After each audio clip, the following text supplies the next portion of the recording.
All right, today we're going to be making some pulled pork. Pretty much the easiest thing to barbecue, I think. We're going to start out with the rub.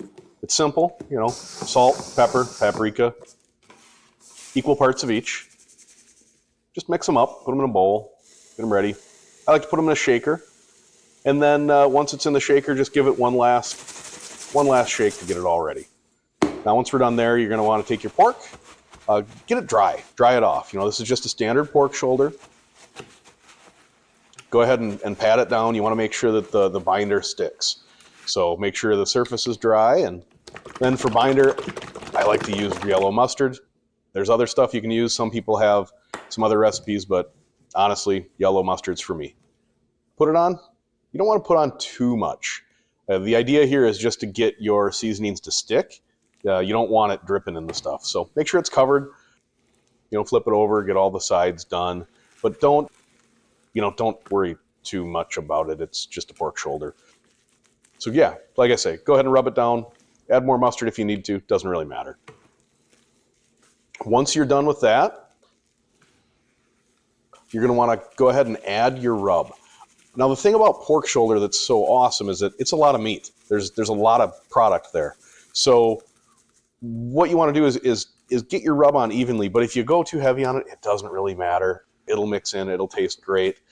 Just make sure to get it evenly on all sides, because the idea here is that rub is going to create a nice crust, and it's going to help us get a good bark on the pork shoulder. So again, even is key, but don't worry if you put on too much or too little. It's pork shoulder. It doesn't really matter. Sometimes I go back and just make sure I got good coverage. It's important to pat the meat when you're done. Always, go ahead and give it kind of that final pat just to make sure it's all okay. Put it on your smoker. Now, here's where things get a little different. Some people like 215, some people like 275. It just depends on what you're trying to do. I like to keep my smoker at about 225 to 250. Again, you gotta pat it. That's important. So let this go until you get to the stall point. Now the stall is gonna happen right around 150. It's where the temperature stops going up because the meat begins to sweat. So this is stalled out. You're noticing it start to drip a little bit. The temperature is not going to go up a whole heck of a lot more until after we wrap it, unless you really push through it, but that's a story for a different day. Now here's a good technique for getting some heat-resistant sanitary gloves. Get some garden gloves and just put on regular old rubber gloves on top of them. Gives you the ability to have the dexterity you want, but you also have the heat resistance. So now we're going to wrap. So we're going to get some peach paper, and don't use butcher paper. That's got wax in it. I like to use peach paper. There's white stuff too that's about the same, but go ahead and get a couple of layers of that set out, and then we're going to put our pork shoulder on here, and we're going to wrap it. So wrapping, it's easy. Just get it kind of laid out. You want to make sure it's somewhat even. The trick here, though, is you want it to be really tight. You don't want any airspace in there. You want that peach paper or white paper, whatever you're using, to be in full contact with the meat. That way there's no airspace, nothing escaping. You know, mind your cables. I like to use a thermometer, so make sure to kind of mind that and get it set so you're not getting that wrapped up, but you'll see what I mean when you get in there. One of the things about the specific peach paper is that it's tear resistant when it's wet. You'll notice here I'm going to pull it really tight. That's, again, an important part, but if you just use regular old paper or whatnot, it may not have the wet tear resistance. That's kind of the key to this stuff, why it's a little different. So there we go. And then one of the things that we're doing here is we've got multiple layers. So we're going to roll it over itself eventually here. And then as I roll it over, what we're going to want to do is we're going to flip the bottom edge underneath. So there's like 6 or 8 layers of peach paper on the bottom of this pork shoulder. What that does is on a pellet grill, it's going to protect it from the heat on the bottom if there's any hot spots coming from the grill. So it's not going to burn on the bottom. It'll be more even. And that's it. Throw it back on the barbecue. So now we're done. We're at 205 degrees. You can go anywhere from 200 to 205. We let it rest for a good hour. Some people like to wrap it in a blanket.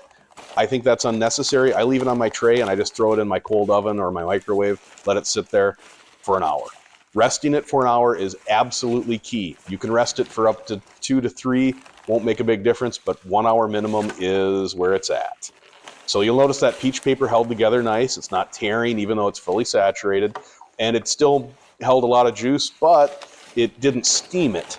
So we have bark left, and that's kind of what we're looking for.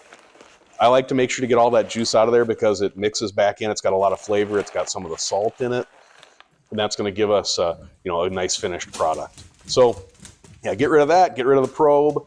One of the keys to a really perfectly done pork shoulder is you pull the pork shoulder bone out. If it comes out clean and easy, your shoulder is done. I know that 205 after an hour rest, this shoulder is going to be done. So that's what it looks like though if you're doing it without a thermometer. And then just shred it. Make sure to mind some of the chunks in there. There's going to be some gristle and fat you want to get rid of. Nobody wants to find that in their sandwich. You'll see it when you're in there. Don't worry too much about it. But any of the big pieces are pretty evident on a pork shoulder.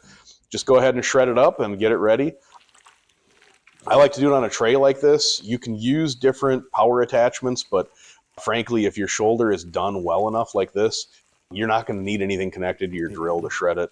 It's just going to shred by hand really easy, as you can see. I like to take the pork and transfer it over to, whatever vessel, something that can either go on a holding table or in my oven. And then, we'll transfer it all over and then we'll pour the juices back over the top. I do a little final check to make sure there's not any crazy big chunks of gristle or whatnot in there. You'll find some, but again, not the end of the world. It's pork shoulder. Just get rid of the gross stuff and you're pretty well done. Now, to recap, what we did was we've got paprika, salt, and pepper. That's the rub. We used a binder of mustard, pretty easy. I smoked it at about 225, and it took about 10 hours. So you're going to want to do that until you hit 150 degrees, and then wrap it in peach paper or any other type of unwaxed paper. You could probably use newspaper if you wanted. I've never tried it.